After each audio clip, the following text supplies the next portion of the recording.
Hei, ayo siapa yang anak-anakku nggak mau mandi? Siapa yang anak-anakku nggak mau makan? Ayo, siapa yang nggak mau tidur? Siapa yang susah bangun?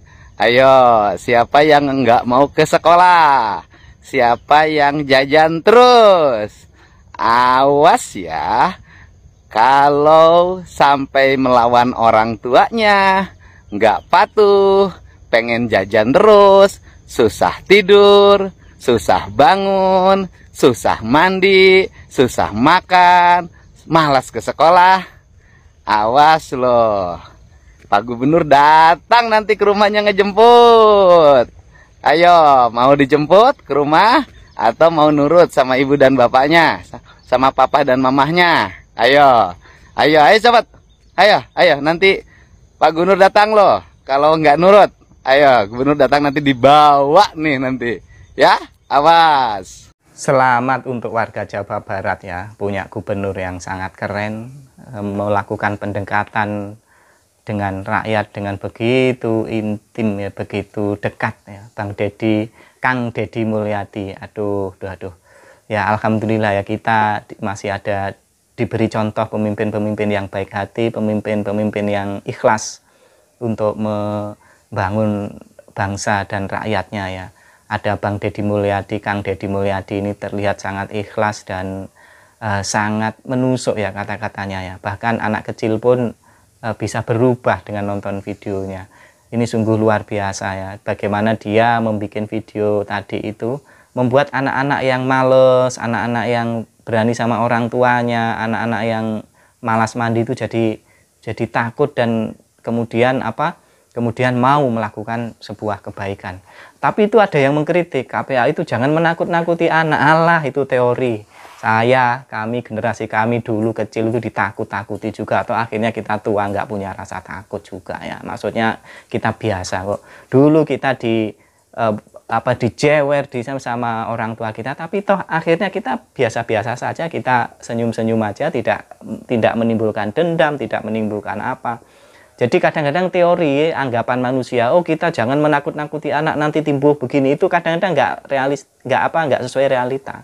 Anak-anak zaman dulu itu didikannya keras, tapi begitu sekarang mereka ya biasa, nggak benci, menjadi sesuatu kenangan yang indah. Malah dipukul guru, dilempar ini ya memang itu yang dilakukan guru tidak baik ya, tidak baik. Tapi bagi kita yang dulu pernah mengalami itu ya nggak benci sama gurunya, kita malah teringat-ingat. Malah kata selorohan teman-teman, itulah cara guru memasukkan ilmu melalui penghapus, melalui penggaris, disabet gitu. Jadi kadang-kadang manusia itu perlu dididik keras ya. Kita tidak harus selalu taat dengan KPAI. Oh, ini melanggar HAM, ini begini. Enggak ya. Lihat kadar kenakalannya kayak apa. Kalau sudah nggak, orang tua nggak mampu, orang tua sudah nggak mampu, kemudian anak dibiarkan ya sudah, nggak tahu nanti nasibnya kayak apa. Dan Bang Deddy Mulyadi ini memberikan contoh, memberikan contoh nyata, aksi ya, nggak ngomong tok di Jakarta sana, di ruang-ruang yang empuk ber-AC, itu melanggar HAM, itu nggak baik begini, tapi ngomong tok, dia nggak bisa memberikan solusi ya. Dan sama Bang Deddy ditantang, ayo udah, yang mana teorimu atau teoriku yang dipraktekkan, mana yang lebih unggul. Nah, dia berani menantang para pengkritiknya yang hanya bisa ngomong, tidak bisa membuktikan dengan tindakan nyata ya, begitu ya. Dan Bang Deddy Mulyadi ini seperti nggak lelah ya, Kang Deddy ini untuk selalu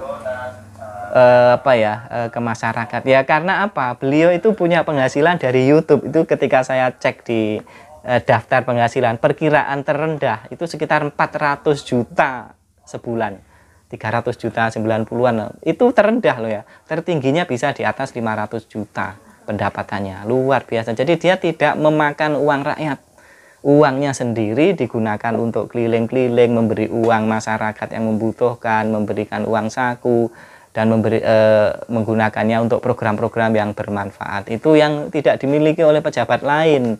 Saat pejabat lain itu berpikir korupsi, memperkaya diri sendiri, Bang Deddy tidak seperti itu. Dia memberikan contoh bahwa anggaran meskipun apa hari ini anggarannya efisiensi, Bang Deddy nggak ngurus karena dia punya anggaran pribadi dari konten YouTube-nya itu yang viral, selalu viral dan dapat endorse juga. Itu cukup untuk membiayai dia melakukan sosialisasi, mengunjungi masyarakat, kemudian ya operasional dia sehari-hari, tidak makan full uang dari negara. Coba bayangkan sebulan 400 juta. Berapa sih anggaran operasional untuk gubernur itu sebulan sebelumnya? Apakah sampai 400 juta sebulan? Nah, kalau toh itu ada anggarannya, kan bisa mengurangi anggaran yang ditetapkan oleh gubernur untuk gubernur ya. Jadi ini contoh yang baik untuk para pejabat ya, bahwa viral itu tidak selalu buruk ya. Viral itu kalau dimanfaatkan dengan baik juga bermanfaat dan bisa membantu apa namanya, dan yang paling saya semakin kagum itu ya, apa yang saya pikirkan lama itu ternyata dibahas oleh Bang Deddy Mulyadi, yaitu soal pembangunan fisik ya. Soal pembangunan. Sejak dulu saya itu kalau melihat pembangunan fisik jalan yang enggak habis-habis, setiap tahun itu ditembel, rusak, itu saya itu dalam hati, kalau begini kapan Indonesia itu bisa maju? Saya yakin udah, meskipun saya nggak kampanye Indonesia nggak akan maju, dalam pikiran saya kalau begini terus negara ini nggak akan maju. Kenapa? Uangnya habis untuk bangun yang fisik-fisik begitu ya.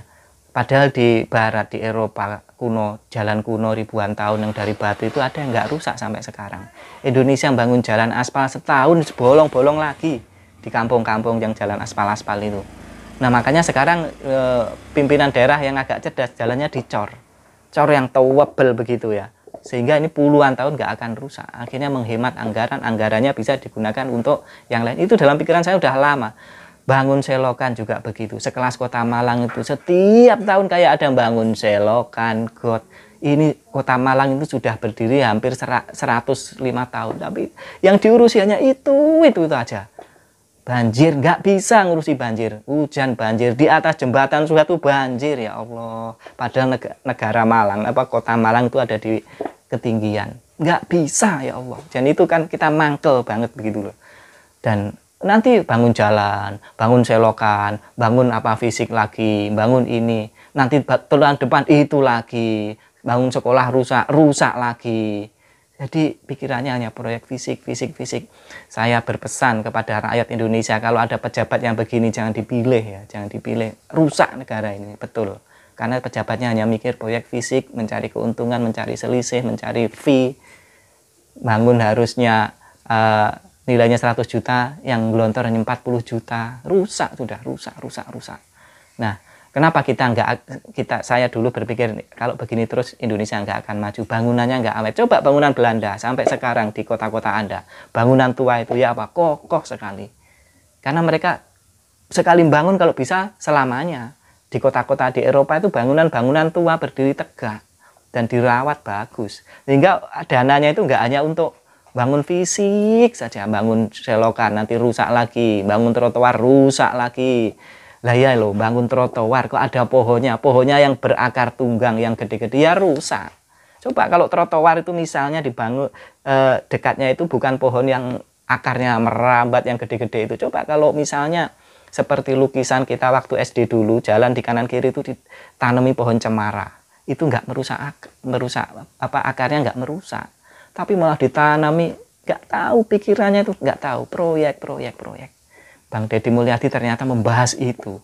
Kita kalau hanya pejabat itu membangun proyek itu sesuatu yang mudah, tapi membangun mental masyarakat, mengubah cara berpikir itu yang tidak mudah. Itu yang bikin saya semakin hormat ya, dan kepada warga Jawa Barat, Anda mempunyai gubernur yang keren, kami warga luar Jawa Barat itu iri ya. Kapan kita punya pemimpin kayak gitu ya? Kapan gitu ya? Semoga aja nanti ke depan para pemimpin itu sudah bisa mencontoh.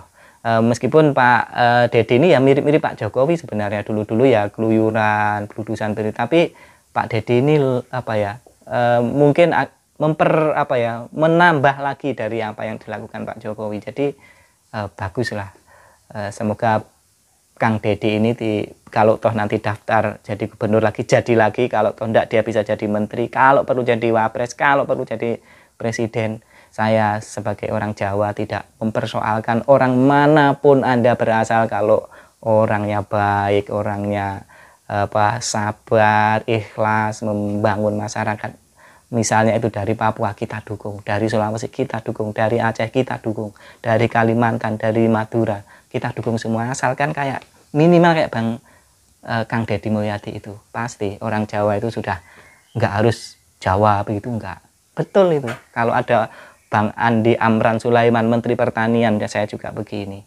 Orang Sulawesi atau orang mana itu, Kang Deddy Mulyadi, bahkan begini. Orang baik itu ya, orang baik harus kita dukung, kita doakan orang-orang yang seperti itu umurnya panjang dan selalu kuat dan selalu konsisten. Insya Allah kalau di Indonesia itu ada 10 pemimpin yang mirip-mirip kayak gitu, rakyat itu juga bisa berubah ya. Rakyat buruk itu ya salah satunya karena pemimpinnya ya tidak peduli ya. Begitu saya kira saudara, saya pengen ini menyampaikan ini. Hormat kepada Kang Deddy Mulyadi, selamat untuk warga Jawa Barat dari kami warga Jawa Timur. Sampai jumpa lagi. Assalamualaikum warahmatullahi wabarakatuh.